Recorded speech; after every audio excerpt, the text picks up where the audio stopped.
Yo ya, naging barada kam jirtu kun saganta kenya saganta kulolen tanti. Dan ada duda safu safefan Oromo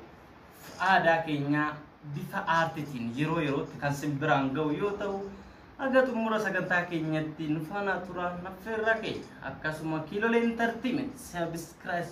bocu hindagatina wan dandenyo aga dandenyo madalle sifni malakajen korban tiro lama sembrang studio kenya kumar kita kana studio har yo kesa kan egalatin jero bifa ada nuji egadu tijera aga oji egadu masa egel ne best youtube kenya kilolen terti subscribe pendagatina kun saganta ware artin mota artin oromo akasun imma artin oromo masinap duda oromo akasun mota bekam jala tamu rik abani mota dada bilis tu sinjala tas di sini bifota nanda wan berpandai seberang tu repot penyenih karena gama Facebook email Unda Wahan desani malaga fokusnya subscribe ujun kami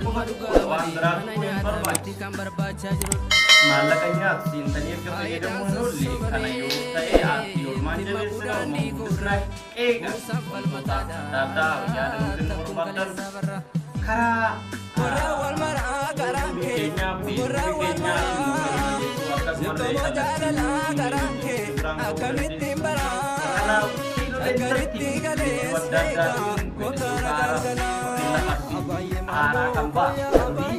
akas mengugalis orang sa sesuren warram tijranis warram tanda puji sanit tijranis wam berbada atau beda sinat arti kabar juga kasih tiga lagu akas berbadan nawas berbadan istri semua kebajabun ini sina Indonesia dewan YouTube Indonesia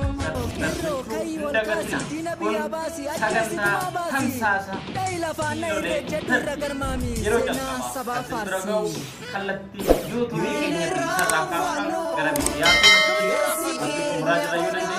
karena Indonesia terti sampai dagatina problem dewanan after rake